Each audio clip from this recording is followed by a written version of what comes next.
Tonight, a devastating loss to our community as the Boys and Girls Club of Western Broome announced it's closing its doors. Devastating indeed. It is a story that is having an impact on so many. And tonight, throughout our newscast, we're going to hear from staff as well as community members who are just trying to comprehend. They're trying to understand what is happening and asking right now what they're going to do next. But first, 12 News reporter Julia Gorman breaks down the story for us live from the closing club. Julia.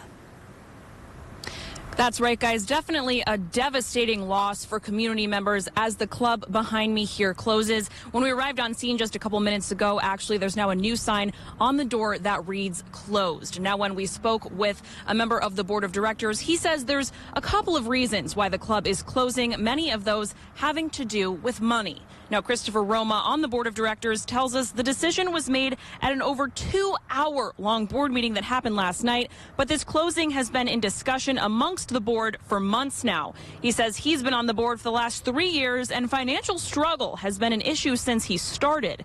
He says certain recent events have happened that make keeping the club open not possible from a financial standpoint.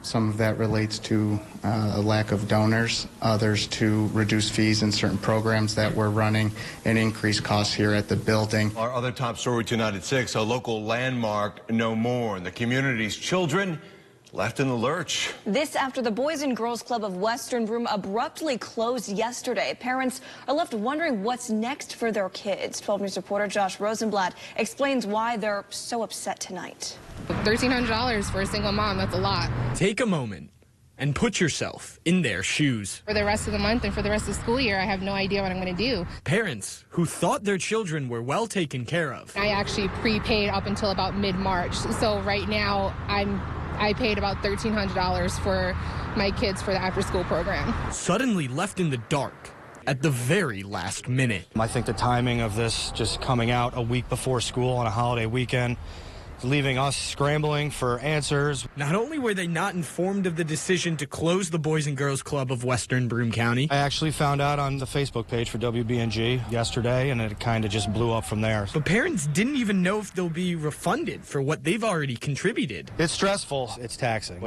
I'll be reimbursed the money that I already paid. It came as a shock to so many of us. The Boys and Girls Club of Western Broome shutting down without any notice. Then the fallout, parents left in limbo wondering what comes next. Until today, Broome County Executive Jason Garner announcing the county has agreed to lease the building for up to 6 months to save the center and buy some time to preserve its programs. 12 News reporter Josh Rosenblatt has reaction from the people it impacts the most.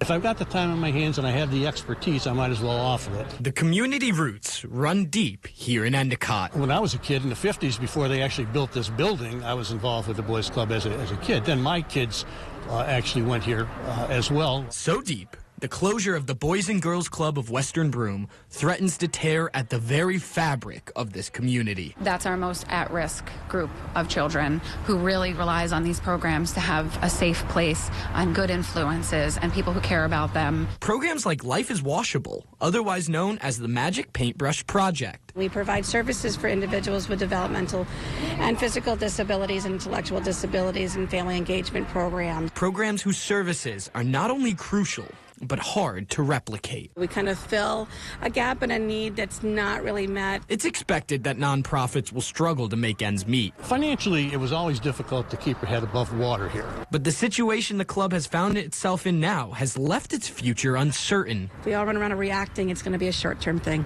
This is about responding to a need in the community. For the people whose lives this club has changed, this story isn't about them. If my personal organization can find a way to get back into the building, that's great, but that's not my main concern. It's about the future of this entire community, a future only possible with a little help from their friends. It should be something that serves and welcomes the community, and this is a possibility if everyone works together. In Endicott, Josh Rosenblatt, 12 News. Earlier today, the president and CEO of the Children's Home of Wyoming Conference announced he had reached an agreement to purchase the home of the former club. Tonight, 12 News reporter Josh Rosenblatt live in Endicott with our first look at the brand new Southern Tier Community Center. Josh?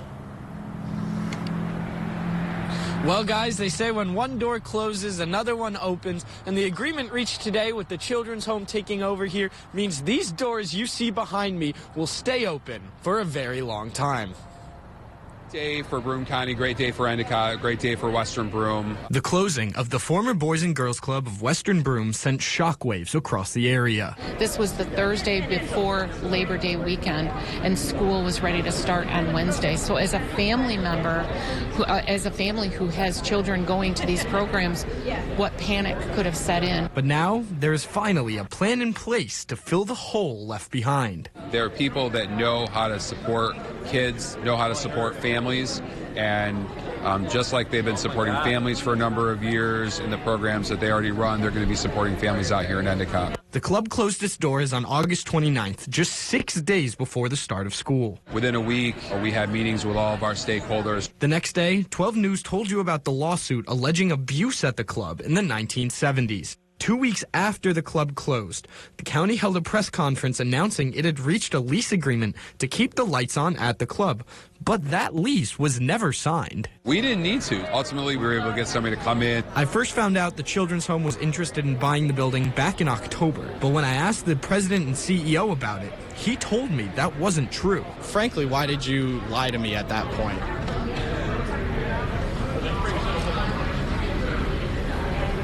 As you know, with any process, there's a tremendous amount of discernment, a tremendous amount of reflection, and certainly as a human service, not-for-profit organization, no decisions have been made. No decisions were made at any time in the past. And as decisions have been made and as has been appropriate, discussions have happened. So why not tell me that then? Why tell me there was no truth to any of it? Stop. While there's no concrete plan, childcare will be one of the services offered at the new Southern Tier Community Center. First thing that they want to do is get their license to provide after-school programming. A new chapter in a long and storied history here in Western Broome. We look forward to great things to come. Well, guys, the Children's Home is looking for ideas of what programming you may want to see here, so please send an email with any of your ideas to the email address you see listed on your screen right now. But for now, live in Endicott, Josh Rosenblatt, 12 News.